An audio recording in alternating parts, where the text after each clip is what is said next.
कलयुग की उम्र है 8,32,000 वर्ष। 8,32,000 वर्ष कलयुग की उम्र है, जिसमें से अभी कितने निकले हैं? 5,500 वर्ष के करीब। केवल 5,032,000 में तो अभी लग्गा लगे और लाख तो अलग पड़े हैं। 8,32,000 वर्ष हैं, बामे थे अभी लग्गा लगे और 32,000 में से 5,500 वर्ष गए कुल। अब जब दोनों एक कोख में उतर आए, जो अलग अलग लोकों में रहते थे, अब एक कोख में उतर आए, अब जिन आगे के वर्षों में होगा क्या?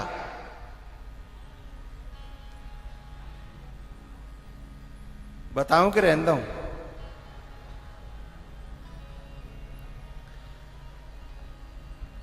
आगे के वर्षों में एक कोख से भी कुछ आगे शुरुआत अभी हो चुकी है। अब आप सोच रहे हो कि एक कोख से आगे और क्या होगा? दिमाग काम नहीं कर रहा होगा ना, लेकिन होगा। अभी तक तो राक्षस और मनुष्य 90% या 80% एक कोख में आ गए हैं, लोकों से, अलग अलग लोकों से एक कोख में। लेकिन उससे भी कुछ आगे बढ़ गई है अब पोजीशन। वो क्या? अब राक्षस और इंसान एक कोख में नहीं, कुछ लोगों में तो एक शरीर में ही आ गए हैं। एक मनुष्य के शरीर में ही, एक ही शरीर में दोनों हैं। जो व्यक्ति मंगलवार शनिवार केवल नॉनवेज नहीं खाता और बाकी दिनों में खूब नॉनवेज खाता है, तो केवल वो द्वैदना इंसान रहता है, बाकी दिना तो राक्षस रहता है ना। बोले आज हमारा व्रत है, आज हम गलत खान पान नहीं करेंगे, तो एक ही शरीर में दोनों उतर आए। अब कोख में ना रहे, अब दोनों उतर आए। और ये दोनों कभी भी शांति से रह नहीं सकते एक जगह। इसीलिए आदमी के दिमाग में ही अब इतनी अशांति, परिवार में तो बाद में, परिवार में तो बाद में है, अब आदमी के खुद के दिमाग में ही इतनी अशांति हो गई है, उसे समझ में ही नहीं आती कि मुझे टेंशन काई बात की है, क्योंकि बाकी भीतर ही दोनों घुस गए हैं। जिस व्यक्ति पे कथा के बिना भी नहीं रहा जाता, जिस व्यक्ति पे कथा के बिना भी नहीं रहा जाता, तो इसका मतलब इंसानियत बहुत मात्रा में है। और जिस व्यक्ति पर अपने से बड़ों का अपमान किए बिना भी नहीं रहा जाता, कथा के बिना भी नहीं रहा जा रहा, और अपने से बड़ों का अपमान किए बिना भी नहीं रहा जा रहा, गलत खान पान किए बिना भी नहीं रहा जा रहा, तो एक ही में दो घुस गए ना। अब इससे आगे और बात जाएगी, और वो भी शुरू हो चुकी है। अब कैसे सोचें, अब जाते आगे कहां जाएगी? जाते आगे ये जाएगी, शुरुआत हो चुकी है कि आज से 20 साल पहले और आज में मनुष्य में खुद में इतना फर्क आ गया, इतना अंतर आ गया है मनुष्य में खुद में। पहले मनुष्य में प्रेम ज्यादा था और नफरत कम थी। इसका मतलब नफरत माने राक्षस, राक्षस पना पहले कम मात्रा में था, इसलिए पहले होरी एक एक महीना होती थी, और एक महीना तो छोड़ो है, पहले गांव में छान और छप्पर जब उठते थे तो पूरा गांव 1 मिनट में इकट्ठा हो जाता।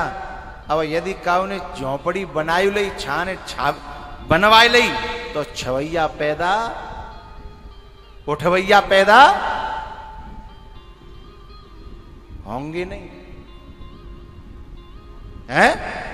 तो एक ही मनुष्य में आज से 20 साल पहले राक्षसपना बहुत कम था, देवता, इंसानियत, दिव्यता और इंसानियत बहुत ज्यादा मात्रा में थी। लेकिन अब वो घटते घटते घटते घटते कहां पहुंच गई है, ये मुझे बताने की जरूरत नहीं है। तुम सब भुक्तभोगी हो है। तो बात इस बात पे चली थी कि 2 दिलों को मिलाने वाले, परिवारों को मिलाने वाले, भक्त और भगवान को मिलाने वाले, गुरु और शिष्य को मिलाने वाले, बाप और बेटा को मिलाने वाले लोग 5% हैं। इस समय की गणना बता रहा हूं आपको। और दूर करने वाले 95% हैं। हमें निज धर्म पर चलना बताती रोज रामायण, हमें निज धर्म पर चलना बताती रोज रामायण, सदा सदा शुभ आचरण करना सिखाती रोज रामायण।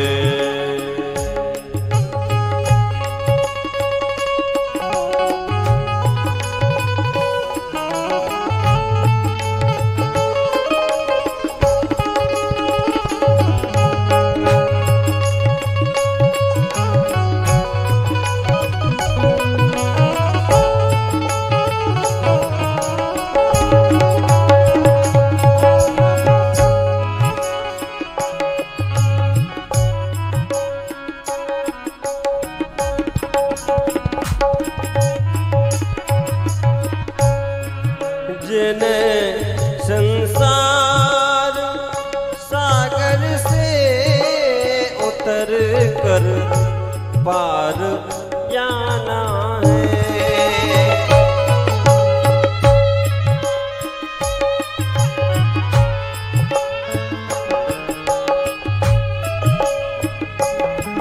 जिन्हें संसार सागर से उतर कर पार जाना है, उन्हें सुख से किनारे पर लगाती रोज रामायण, हमें निज धर्म पर चलना बताती रोज रामायण।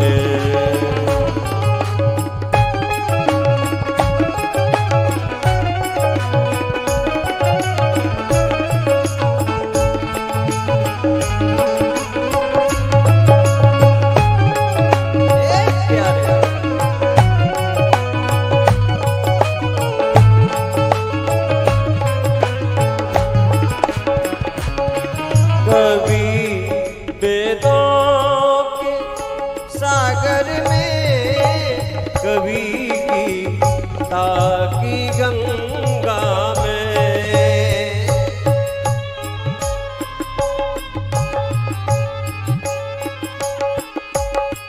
कभी वेदों के सागर में, कभी गीता की गंगा में, कभी रस बिंदु में मन को, कभी रस बिंदु में मन को डुबाती रोज रामायण। हमें निज धर्म पर चलना बताती रोज रामायण।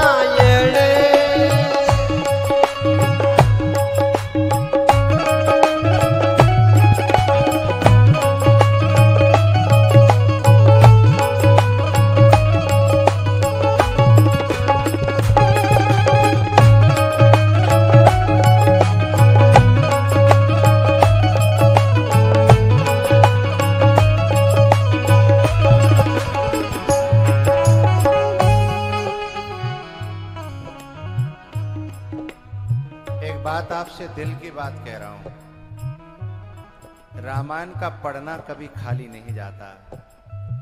ये भागवत की कथा कहना तो मैं बहुत बाद में सीखा हूं। मेरे बचपन में बस मुझे रामचरितमानस को पढ़ने का। एक बात और कहूंगा मैं, अच्छा टीचर, अच्छा पड़ोसी, अच्छी देह बहुत भाग्य से मिलते हैं, बहुत भाग्य से। मुझे बात इसलिए याद आई कि ये रामायण ये बहुत कुछ सिखाती नहीं है। रामायण तो गोद में उठा करके ले आती है, तू मुझे पकड़ रहा, आजा, मैं तुझे भगवान के पास पहुंचाती हूँ। मैं छोटा सा था, हमारे घर पे रामायण पढ़ी जाती थी, लेकिन हमारे घर पे जो रामायण पढ़ी जाती थी वह लाल कपड़ा में बांध के और वे रख देते, तो हम डर के मारे हाथ नहीं लगाते, पूजा माई या कहूँ हमें घर के डांटे नहीं, फटकारे नहीं।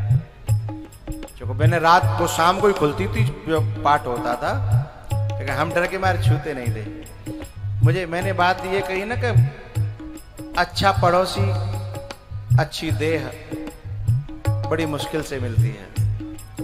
तो मेरे खेत के पड़ोस में एक भगत जी आता है, बड़े बूढ़े आता है भगत जी, अब दुनिया में नहीं रहे वो। तो उनकी एक झोंपड़ी थी, उसमें वो हर समय रामायण का पाठ करते थे। जब खाली समय मिलता रामायण का पाठ करते थे। मेरा उनसे दोस्ताना सा हो गया। उन्होंने मुझे रामायण की चौपाइयां पकड़ा दी और रामायण ने मेरी उंगली पकड़ ली और पकड़ करके यहां तक ले आई। जिनके घर रामायण न हो वो रामायण लेना, और जिनके यहाँ रामायण वो रामायण जरूर पढ़ना या सुनना, पढ़वाना बच्चों से। रामायण कभी किसी का उधार नहीं रखती, तुम सुन के तो देखो, नगद देती है, नगद सौदा। और ये बात मैं अपने अनुभव के साथ कह रहा हूं। तुम पर पढ़ना ना आए तो कोई बात नहीं, तुम प्रार्थना करो। बोले ना हम पे चौपाई की लय नहीं बनती है, हम पे चौपाई का वो नहीं बनता, हम पे संस्कृत के जो बीच बीच में श्लोक आ जाते हैं वो पढ़े नहीं जाते। मैं आपको व्यासपीठ से कह रहा हूं, आप गलत पढ़िएगा। रामायण कभी नाराज नहीं होती। रामायण को कहती है तू बच्चा है ना मेरा, मैं माँ हूं, तू झूठो साचो गंदो संदो मेरी गोद में तो आ, मैं तेरे को गोद में उठा करके भगवान तक पहुंचाऊंगी, ये मेरी जिम्मेदारी है। हमें निज धर्म पर चलना बताती रोज रामायण। सदा शुभ आचरण करना सिखाती रोज रामायण। कहीं छब विष्णु की बाकी, कहीं शंकर की है झांकी।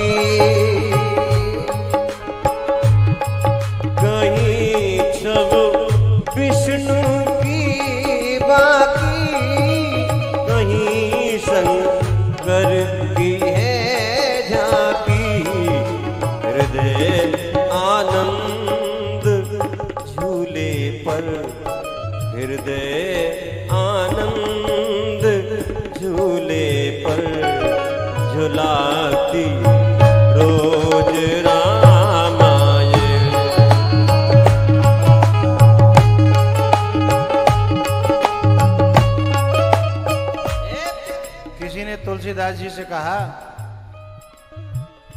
कि तुम एक कागज की इस पोथी को अपनी माँ बता रहे हो, कागज की इस पोथी को अपनी माँ बता रहे हो। उन्होंने कहा तात मात सब विधि तुलसी की, तुम इसे अपनी माँ बता रहे हो, किस तरीके से तुम्हारी माँ है?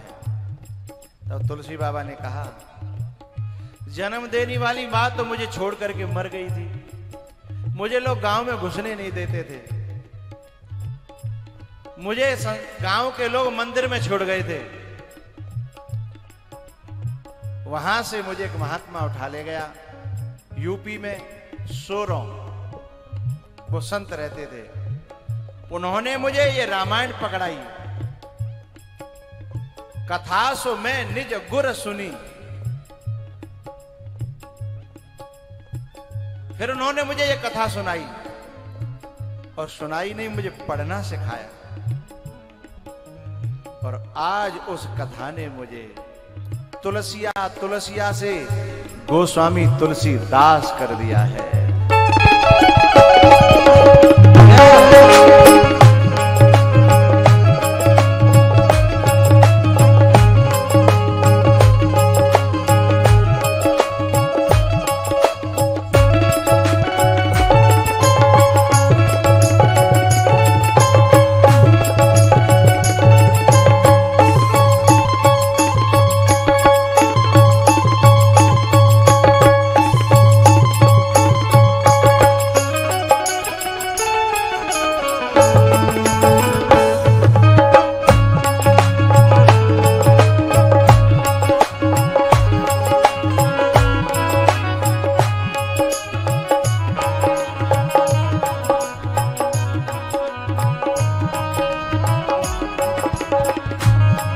सरल कविता के कुंजों में बना मंदिर है प्यारे का,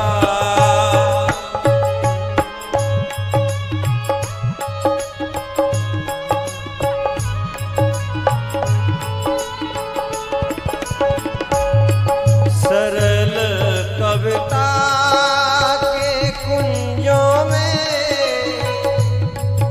बना मंदिर है प्यारे का,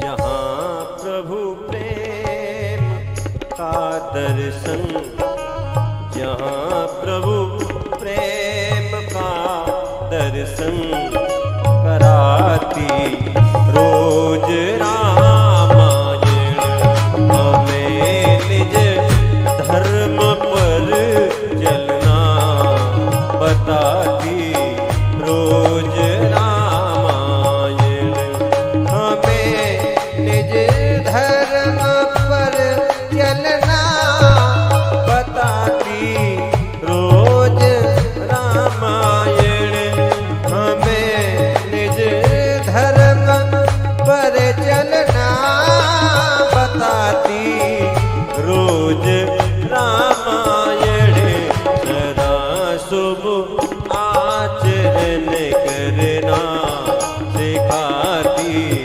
रोज रामायण, सदा शुभ आचरण करना सिखाती रोज रामायण, उन्हें सुख से किनारे पर लगाती रोज रामायण, हमें निज धर्म पर चलना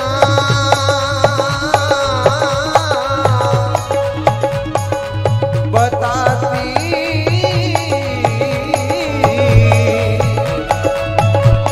रोज रामायण, सदा शुभ आचरण करना सिखाती रोज रामायण, जिन्हें संसार सागर से उतर कर पार जाना है उन्हें सुख से किनारे पर लगाती रोज रामायण। तो जो एक ही व्यक्ति के अंदर जब दोनों आ जाए ना, राक्षस भी, पहले तो अलग अलग लोकों में रहते थे तो शांति रहती थी, कब वो मिलेंगे तब आमने सामने आएंगे तो द्वंद्व होगा, झगड़ा होगा, लेकिन फिर वो एक ही धरती पे आ गए, फिर वो एक ही परिवार में आ गए, फिर वो एक ही कोख में आ गए, और अब वो एक ही व्यक्ति में आ गए हैं। हां, यदि हम इस मां की गोद में आ जाएं, रामायण की गोद में आ जाएं, तो ये क्या करती है, धीमे धीमे धीमे धीमे जो अंदर जो राक्षसत्व का जो डेवलपमेंट हुआ है ना, उसे ये डिस्ट्रॉय करती है, उसका समन करती है, और जो इंसानियत है, जो दिव्यता है, उसे उघारती है। इसको रामायण की आरती में गोस्वामी जी ने स्पष्ट किया। क्या? कलिमल हरने विषय रस फीकी, सुभग श्रृंगार मुक्ति जुबती की, दलन रोग भव मूरी अमी की,